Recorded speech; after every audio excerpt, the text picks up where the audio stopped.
bắt bay cuốn cả có trăm tích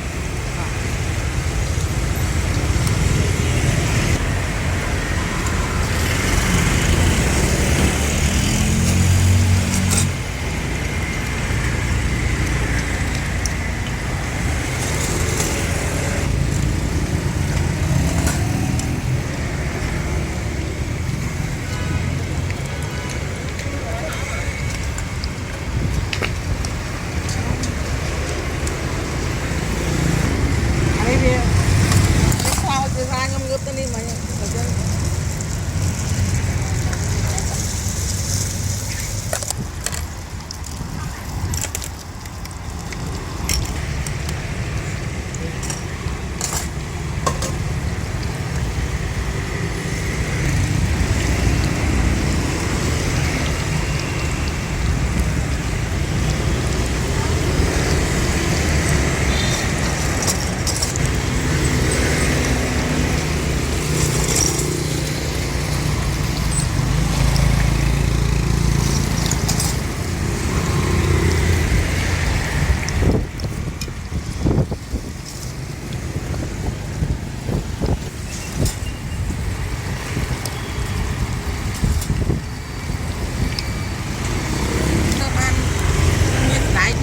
Vâng.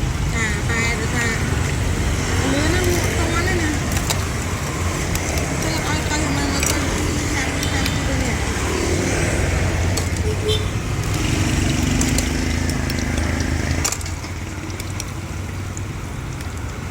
con người ta tinh thì mà nhỏ nó cái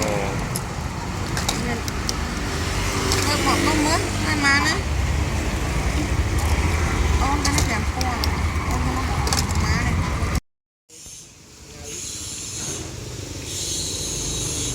muốn đắng nha